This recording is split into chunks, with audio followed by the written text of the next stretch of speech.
So yeah, as I was saying, so we've gathered knowledge about the school to prison pipeline and how it affects the youth, and basically we're trying to get feedback on how we can move forward, what actions we can take. We're also trying to get just more knowledge about what it is, how it specifically affects public schools, and more. And what did you all do this summer? This summer we was involved in Freedom and Citizenship, which was basically learning about what it means to be a citizen, learning about rights of people and of what it means to be involved in a republic. It's basically a lot about like what it means to be in a country, to like how do we define rights, what does it mean if the government is involved in it, like you know. And generally like where it all came from like old philosophers, like Greek philosophers. Like where it all started basically. I hear the Republic and I think Plato, and I'm wondering. Yes. Okay, cool. Yes. Great. Oh, that's exciting. Yeah. How was it? It was great. It was good? Yeah. Great. So you're looking to gain more information about the school to prison pipeline and then think about how you might turn that into some actionable solutions or some activism, things like that. And what would that take? Like, what form would that? You all are journalism students. Am I wrong about that? No. No, we're all actually high school We're students. high school students. We're all Hey, seniors. All seniors. We're all Where do you all Yeah. go to school? So I go to an international high school in Chelsea, Okay. and we all go to Yeah, different they're all places. Yeah. Oh, you all go to different places. Except for Sure. Except for them Yeah. right there. Cyber. Yeah. Yeah. Would you mind telling me where you all go to high school? Because which international school do you go Oh, to? it's called Liberty High School. Liberty. Yeah. Okay.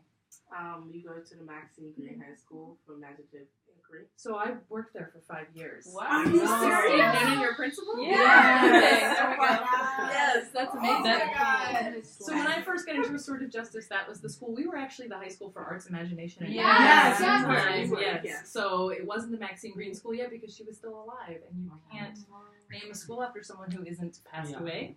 So when she passed away, they were able to change the name of the You said school. 5 years ago. I was there for 5 years. So it was 2006 to 2011. Wow. Yeah, we had just started the school. The school had just opened, so I was part of the founding team of the school. I loved my time there. It's really powerful, the connection with Lincoln Center. Yeah. Aesthetic education. That's great.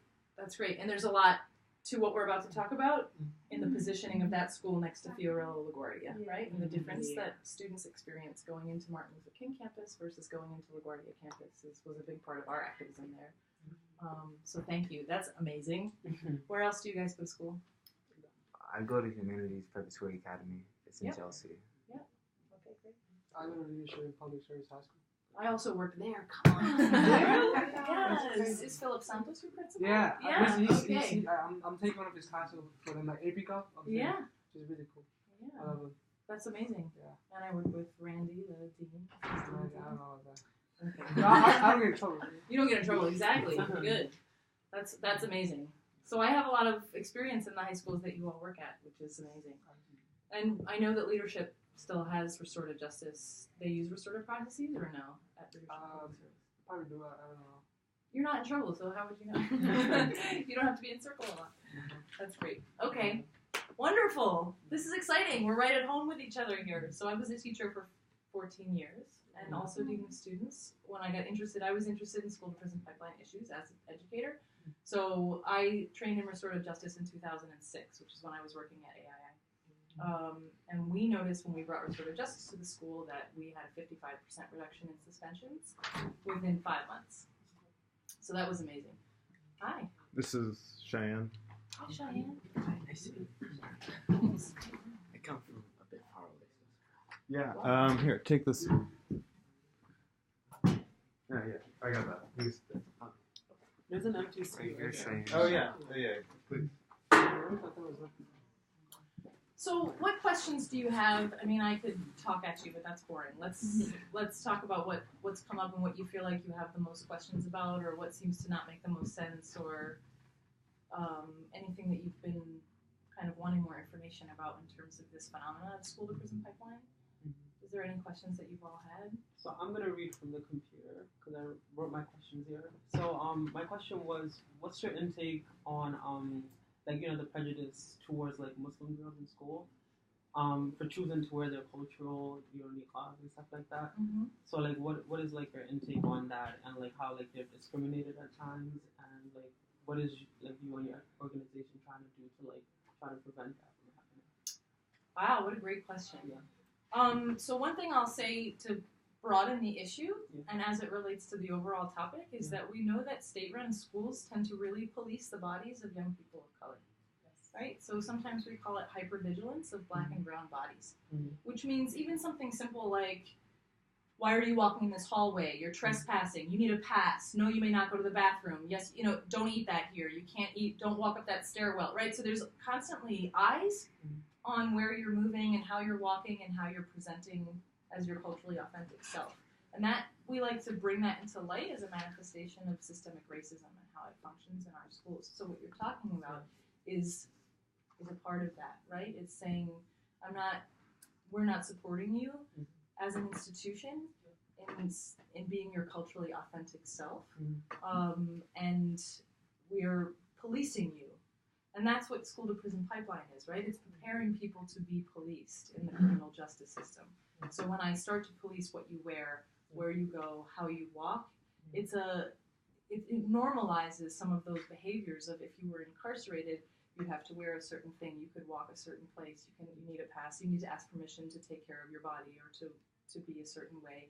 So the philosophy underlying it is the same. It's the same principle. Does that make sense? Yeah, makes sense. But schools have a right to make decisions about what young people are allowed to wear.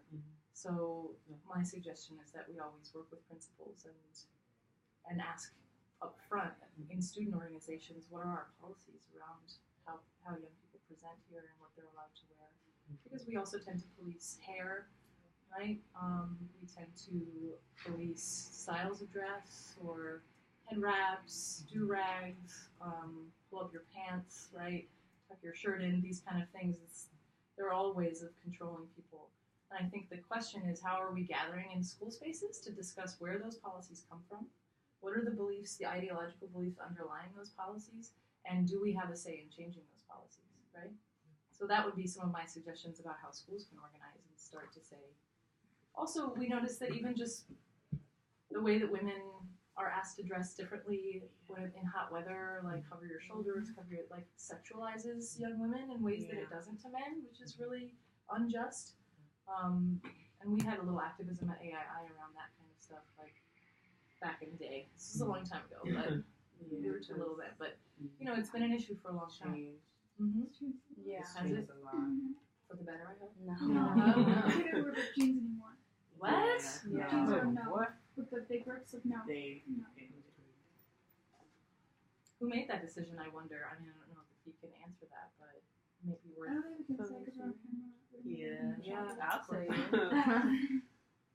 I was like, okay, that's fine. Okay. Yeah, I'll get it.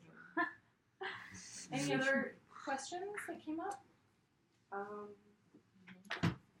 I mean, it would really just be because you sort of defined what you did, but I would like to know, like, just a lot about, like, your organization, the steps you guys are taking, and, just tell me a lot about it. Yeah. Okay, so one of the things that I do in my organization is I do anti-racism trainings, what we call decolonizing education. So we're going to talk about what it means we can talk about that a little bit today, how schools reproduce institutional racism from a colonizer's mentality, right? So we might look at historically things like the Indian boarding schools or the Native American boarding schools. This philosophy of kill the Indian, save the man, right? Changing how people dress, how they behave, how they're supposed to talk, in order to assimilate them into what we would think of as white supremacy culture. So that's some of the history. We'll go into a lot of the history in my trainings around the history of education in the United States, and we'll start to unpack some of those things. And then what we start to do is look at the ways that policies and practices of our schools reproduce some of our historical narratives about people of color. So one of those historical narratives is the one that I was just talking about, which is that people of color in groups, 3 or more, historically would have been considered sort of a threat, right? A threat to the people in power. So there needed to be rules and laws to control people, so that there wasn't rebellion, right? And we have a lot of those. We know that incarceration, right? We have an exception in our 13th Amendment that still allows slavery, the enslavement of other human beings, in the case of incarceration, right? So that still exists in our 13th Amendment. And so when we look at the fact that in New York City we have police in our schools, where else do we have like metal detectors and police? Like in what other spaces? Prisons. Yep. Where else? Airports. Airports. Who are we looking for at airports? Terrorists. Terrorists. So what's the messaging there that we're receiving for children coming to school? Criminals. They're unsafe. Yeah. Unsafe, right? That there's a criminal already. You've been criminalized, and there's this hyper, like I said, control of your body. So take off your boots, take off your belts, show me what's in your backpack. There's a pervasive lack of trust. I mean, our schools are almost militarized in that way. So this sends a message, implicit and explicitly sends a message of who the institution thinks that young people are, right? And it's a school. It's a place where you're meant to come and be in community. You know, children as young as 12, 13 are being scanned and going through these processes. So those things are what my organization attempts to do, is to place those kind of practices in historical narrative, to notice the ways that these are narratives that have existed for hundreds of years that simply change in order to adjust to whatever the current situation is. But they're rooted in the same ideas, which is that people of color need to be controlled, they need to be wards of the state, and I think my work is about undoing some of that and the ways that we can find freedom and experience education for liberation, for freedom, in our school. Ultimately, the school belongs to you. It's your school, right? So where do we find places where we can reclaim our power? And I'm interested in working with teachers and how they teach and what they teach. So how we might use restorative justice processes in classrooms, for example, to start telling stories about who we are, our culturally authentic selves, and then using those stories to connect to the curriculum. I don't know if you've ever been in a class and you're like, I don't know why I'm learning this. This has nothing to do with me. Like, where am I in what I'm learning right now? And you're just talking at me, and I don't see myself here. That part of decolonizing education is saying who you are is important and valuable, and then I'm going to use your stories to help teach what we're doing here, right? Does that make sense? Yeah. And then I'm also interested in restorative justice processes to, ultimately, the school-to-prison pipeline starts ideologically with some of the things we've talked about, but in practice, what happens is that we know that the more likely you are to be suspended, the more likely you are to be incarcerated, and that just makes sense, right? What are people doing when they're suspended? They're not, like, sitting around necessarily thinking about the thing that they've done and repenting and please take me back and I promise I'll behave. When young people aren't in school, they're not in school. So they're with other people who are in school or other people who aren't at work. And so we are kind of putting people on this, out into the world with no supports, and that reinforces access to prison at a really young age. And the more people are suspended, the more young people are suspended, the more likely they are to experience incarceration. And once you've experienced incarceration, the more likely you are to experience recidivism, which means you have a 60% chance, especially in 9th and 10th grade, of going back to prison within 3 years. Because it becomes kind of a culture. It's a way of being, a way of living. You're finding a different way, and that's something that's really, I think, needs to be stopped and stemmed, and part of that is preventing so many suspensions. We have a chancellor right now who is really behind that. He doesn't think suspension is necessarily a good answer to whatever we consider to be behavioral issues. So stopping and stemming some of those suspensions is a primary and big way that we think of. If we keep young people in school, then we are making an effort to keep them out of institutions that aren't schools. Does that make sense? Yeah. Any other thoughts or questions? Yeah. You said that you would like to help principals and stuff like that. Principals, and what do you suggest that other authorities do to help the issue? Like, what do you suggest that they do to keep their schools the way you guys see is best for us? You mean like principals? What do I suggest they do? Yeah. Usually when I'm working with principals, I suggest they do some reading, right? Some reading like the new Jim Crow It's a really important book which talks about incarceration within the legacy of enslavement in our country and the roles that schools have played. There's a book by Monique Morris called Push Out. We read that. Okay. We read that somewhere. That's a really, really powerful book, right? About the policing of young women in schools, young women of color. And there's quite a few great books. One called Stamped from the Beginning, which is the definitive history of racist ideas in America. That's really powerful for educators to read because we can start to see the ways that policing has been happening and just as adjusted as the years have gone on, but the ideology has stayed the same. So we start with things like that, taking a look at collaborating on information that we have available to us about how schools were formed. And then we start looking at what do we want to do as a school to change those things. So I teach a class at a university, NYU, which is called Critically Conscious Educators Rising. It's for in-service teachers, and it's about decolonizing education. What it really means to teach an anti-racist curriculum, what it means to address your suspension issues, what we call academic and disciplinary disproportionality, which is the data that shows us that nationwide, young men of color, especially black men, are suspended at a much higher rate, proportional to their numbers in schools. They're going to have more suspensions than other students. And there's also an academic achievement gap that is racialized. So how is disproportionality, looking at data, impacting your school? How are we making the curriculum and the environment welcoming and community-centered, rooted in who's there, and value the people that are there. So these are some of the conversations that I have with principals. And then also I work with students. How can we organize teach-ins, walkouts?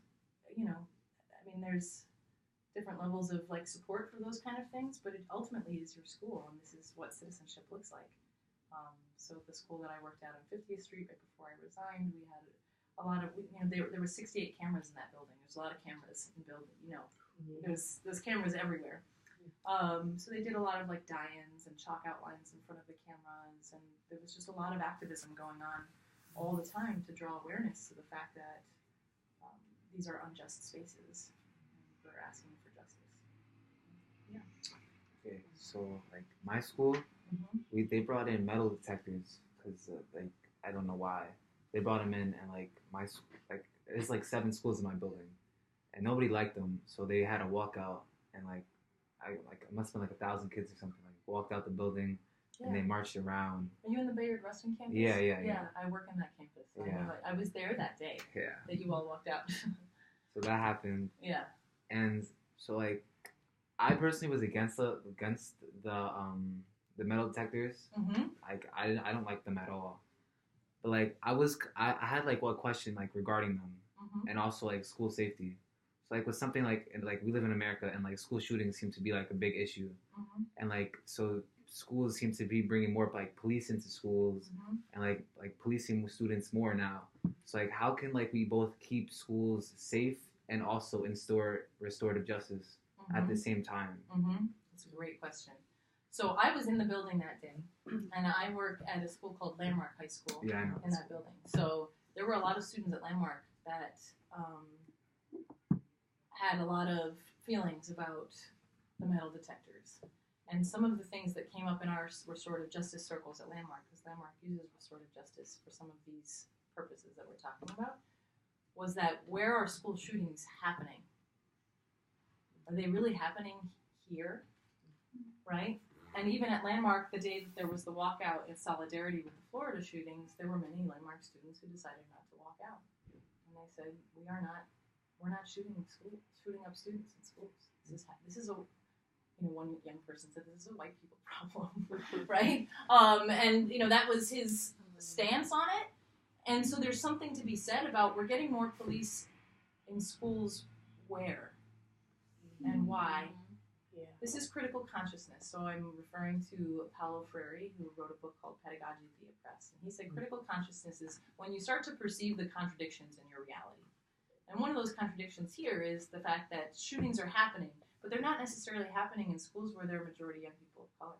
Yeah. We actually read part of that work. Oh, for did TA you? Training. Amazing. That's my favorite book.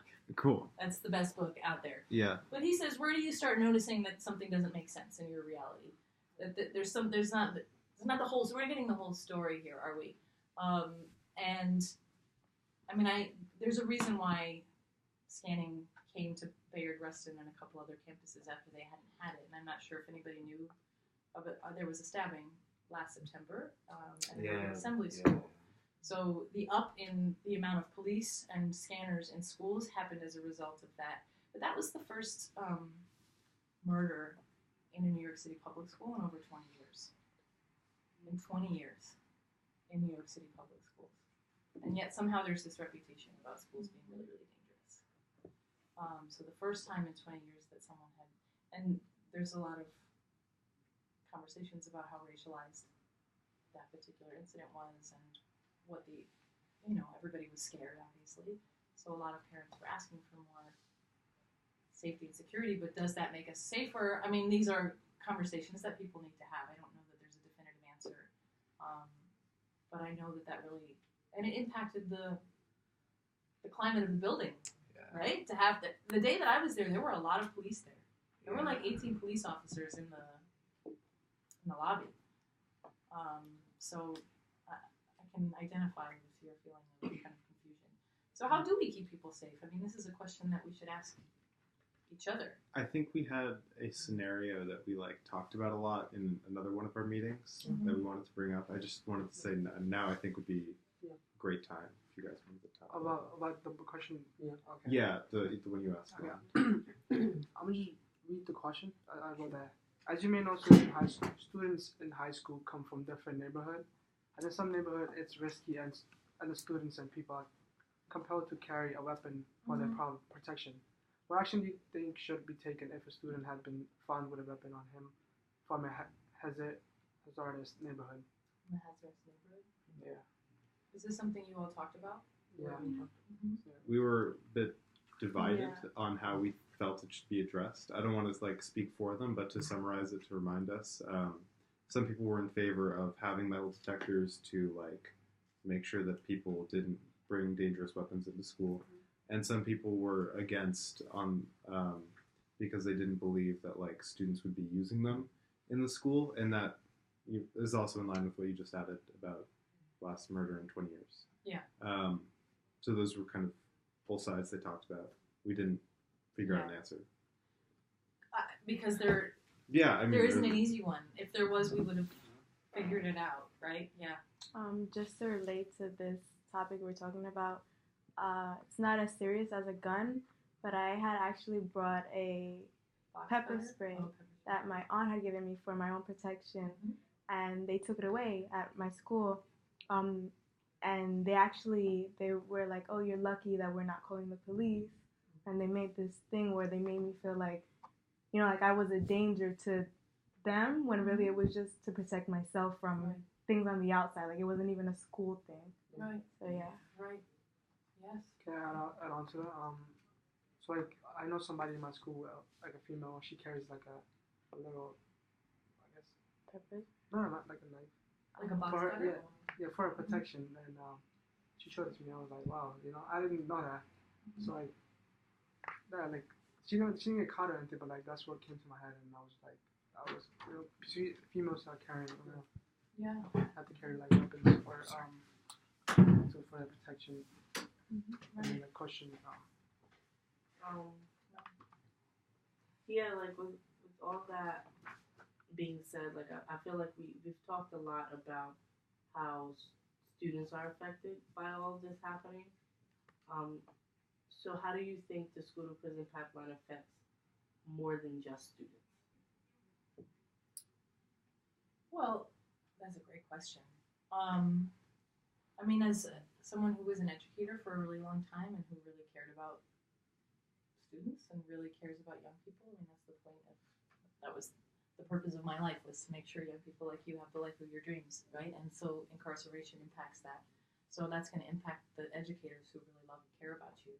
And I've spent quite a bit of time advocating for students who were incarcerated, which means I take off work and I go to court and I, act as what we call a character witness for that young person, visiting young people in jail. Very recently, just until recently now, our mayor has changed the law that 16-year-olds can't be incarcerated in Rikers Island, but you know, I had many students who were in Rikers Island for up to 5 months without even a criminal charge, right? They're just being held there.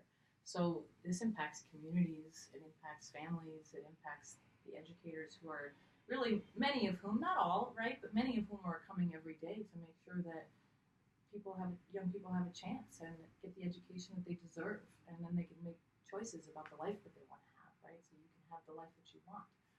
So it impacts a lot of us.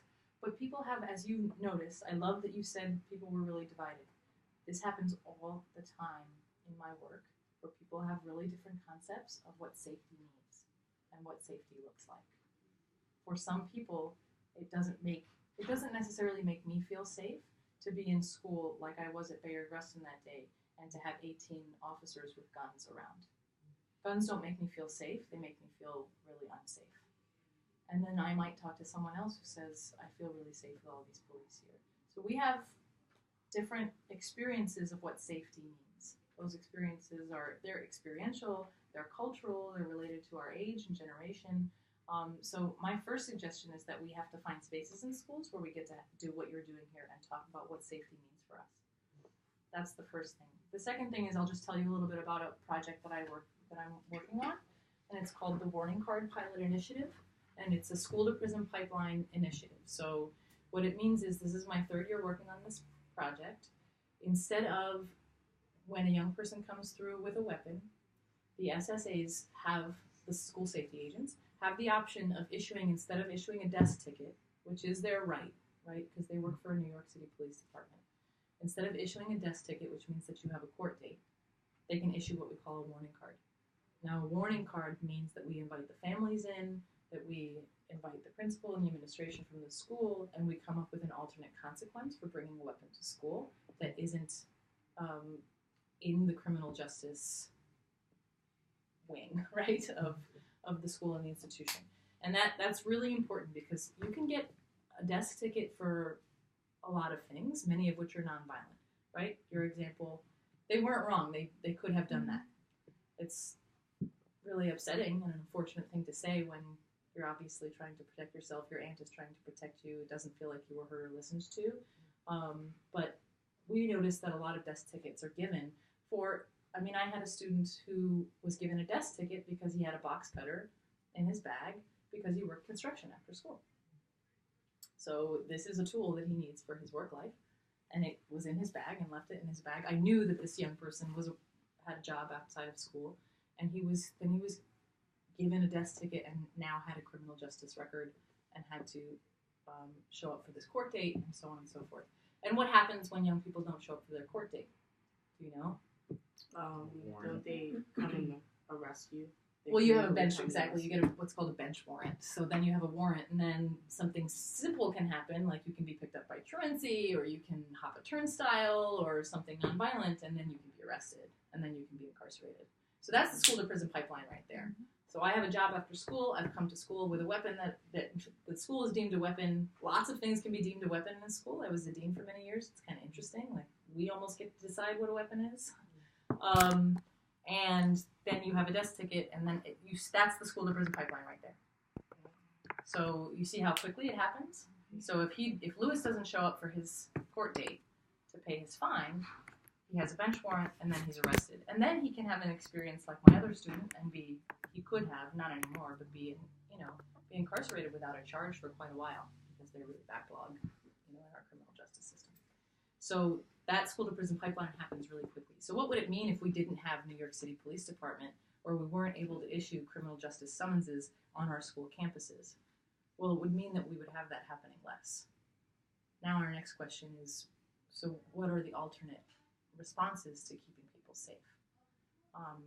A couple of things that came to mind. So the Warning Card Pilot Initiative, the way that we did it in this campus in the Bronx, what we did was we identified the 5 campuses in New York City that had the highest number of on-campus arrests. And the idea was to try this Warning Card Pilot Initiative at these campuses because they were arresting so many young people for nonviolent crimes. And we were able to reduce on-campus arrests by 55% with the warning card. Now, lots of people were like, well, we're letting people off easily, so exactly like your debate, there were plenty of people who didn't, even especially in NYPD, who didn't think that it was the right thing to do. what we started to do that really changed the climate on the campus was we started to have circle conversations with school safety agents and with NYPD and our level 3, who is their commanding officer, right? That you might hear them referred to as the XO. So the XO is the commanding officer of the safety agents at school, and we would meet with the XO and the safety agents, and we would sit in a circle, and we would ask questions like, what does safety look like in a school? How do we respond when a young person has what's deemed to be a weapon, but they're using it for protection and we start to talk about it together. And then we build relationships with one another, and when that happens, then what I found was that school safety agents were more likely to call a principal or an administrator or a dean when something happened, rather than just issuing the summons right away. So the circle processes and just even being able to talk to each other about what was happening for us, it changed our relationships, and it made the school feel more like a community and less like, oh, we've got police here, and then we've got administration there, and we've got students, and we're all fighting each other. Does that make sense? Yeah. I think also safety is about community. I've noticed that young people, it's less than 2% of students that are likely to do something extremely violent in a school community. It's like between 2 and 5%. So it's a really small number of students who are actually at risk of putting other people at risk. But what percentage of students go through metal detectors? 100%. So that means 98 to 95% of students are being scanned and treated in this way when they pose no actual physical threat to anybody on campus. So I find that when we make efforts to build community, we know that we're also doing some preventative measures against violence, because people don't want to hurt communities where they feel like they belong and where they feel like they have family and they feel like people care about them. That's just kind of basic human stuff. So how much of an effort are we making in our schools? And I think restorative justice really helps to create that sense of community and that sense of belonging. And then we know, at our school, we had students who had those kind of things, and they would leave. This is bad. I knew about this and sort of let it slide, but there was like a big garbage bin, and kids would like hide their stuff under their box before they would come in, and then pick it up so they can go to work and have the things that they needed going to work, but they knew to like leave things at the door or not bring things in and sort of keep things moving more smoothly. But that was because we talked and we knew what was happening. So there's not an easy solution, but these are some of the things that we know that the city is doing, and Warning Card is one of them. So if you work in a building, or you go to school rather in a building where you feel like there's been a high number of on-campus arrests or summonses, you can ask the principal or the SSAs or the XOs, do you have access to Warning Cards? Do you know what this is? You could make them aware of this program and project, because any SSAs, any NYPD officers can use that model. They might not know how, because we're still sort of piloting it, but it is available to any SSAs that work in buildings. Any other questions? I want to speak for all of us here, but our school, I definitely do see change, because the police officers are very much like, they're more open to us now, and they're very much like more tolerable of ourselves, and like they're nicer to us. And also, we've just been allowed to bring in open drinks. Before we couldn't even bring in open drinks or anything. How'd that happen? I believe, I think it was administration of the building. Administration of the building decided that we can bring it in, even though I noticed that the security guards didn't really want us to be allowed to do that, but they decided to let us. Yeah, we can't even bring in like Snapple bottles because they were glass. That's great. Yeah. I'm glad that that's changing. So it shows us that things can change, right? If we talk to people and build community with one another.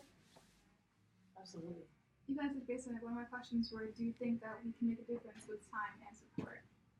Absolutely. And what you've just said proves that.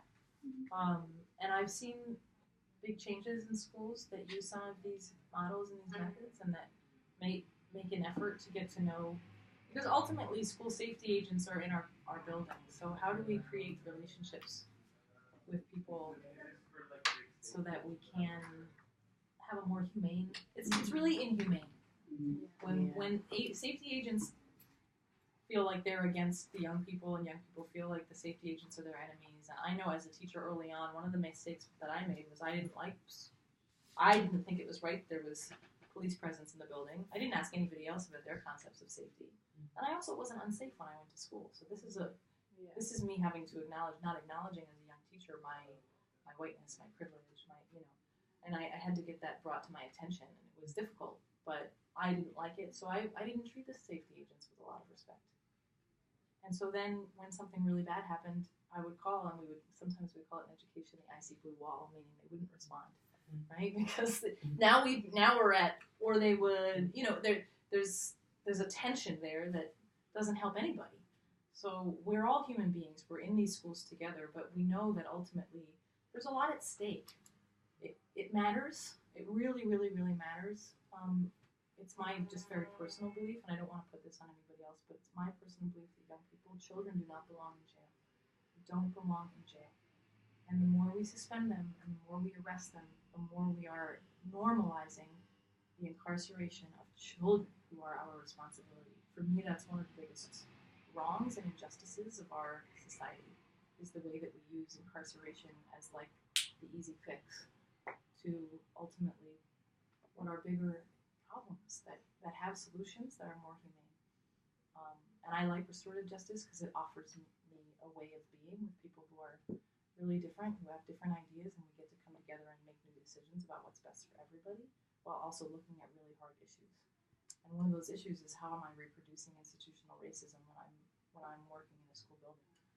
I have to take a look at that as an educator, right? And I think for young people, it's about, how am I internalizing some of these suppressions? Because when we think about racism, sometimes we think about the 4 eyes of racism. And the 4 eyes of racism are internalized racism, which is when I start to believe the things that people tell me. And I'm sure people know, young people who have internalized the idea that I am a criminal, or that I do deserve these things, or that I am inferior, or that I'm not beautiful, or that my hair isn't beautiful, or that, right? Those are internalized issues of racism. There's interpersonal racism that happens between people. There's institutional racism, which is what we've been talking about today. And then the biggest I is ideological racism, just the general cultural belief that some are inferior and some are superior, right? So understanding the kind of 4 eyes of racism and knowing where our place is in them and what we want to fight for, I think is a really great place to start. And your schools do belong to you, just so you know. They're yours. They're not NYPD schools. They're not even, I as a teacher, I'm a servant of the young people. So I work for you. And that's the truth. And anybody who tells you different isn't being honest with you. It's also your civil right to be at school.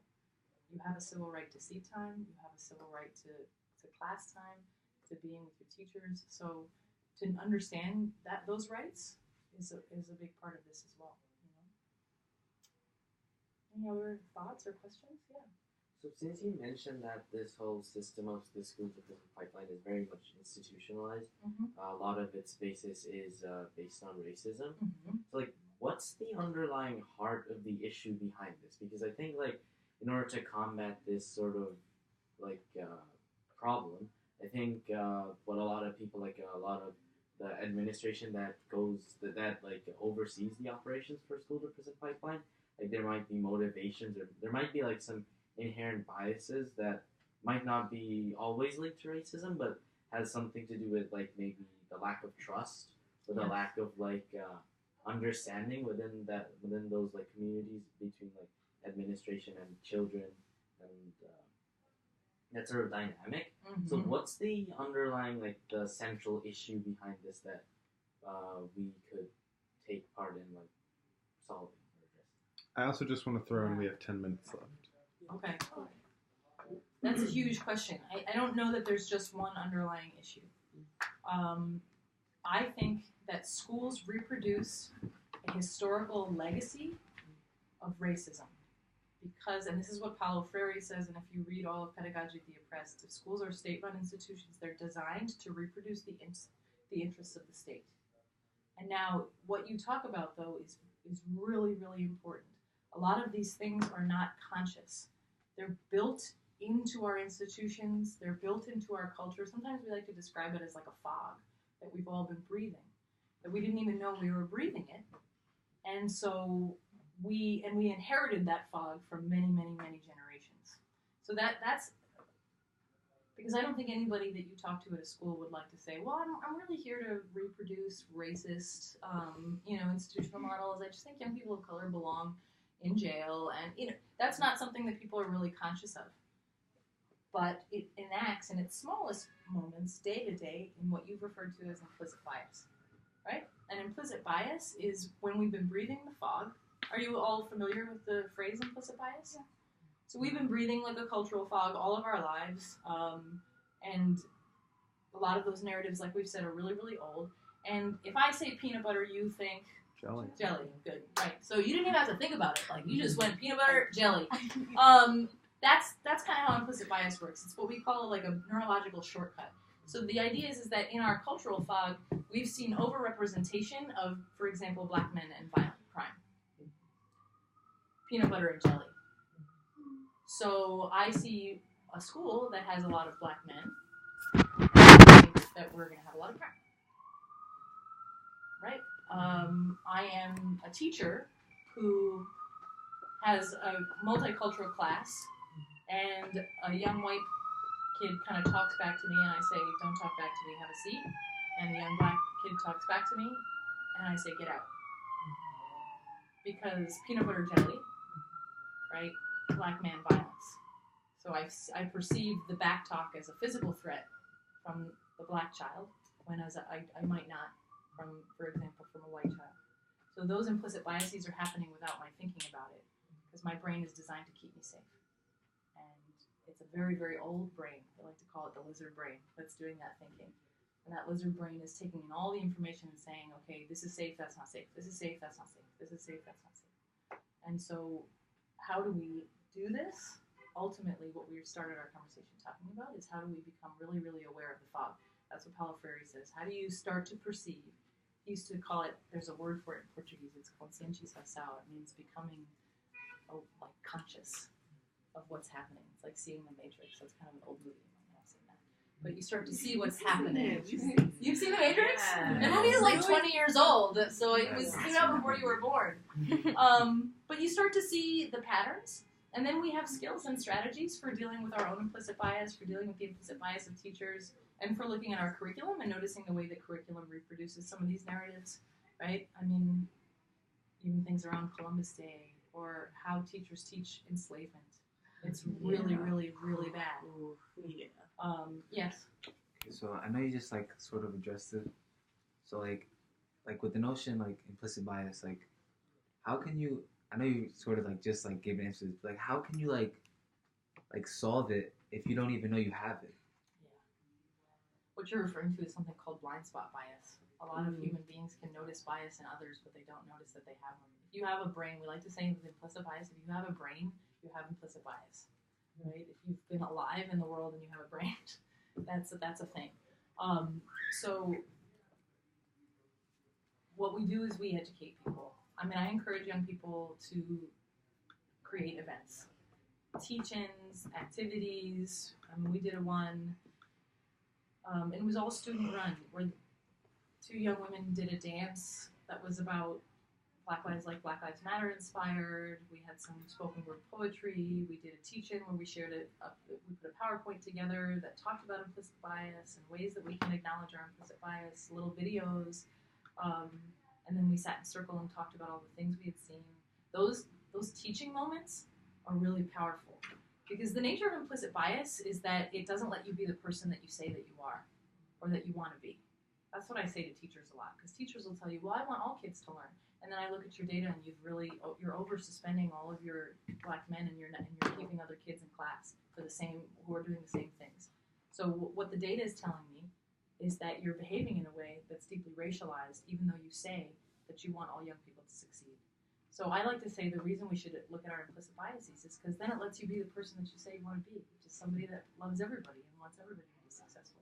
So it behooves us, it's not to say you're a racist and you're a bad person, but rather we all have implicit biases. The more we can acknowledge them, the easier it is for us to be aware and be conscious and then act differently in the moment, right?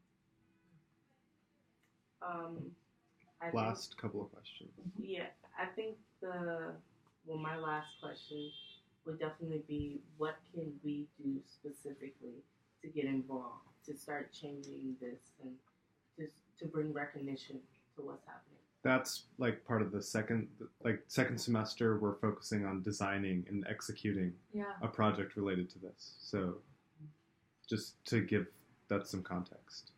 Well, do you want to organize something on your own, or do you want to collaborate with other organizations that are doing this work? The way it's set up right now is this semester is more like learning more about it, and so we read Push Out.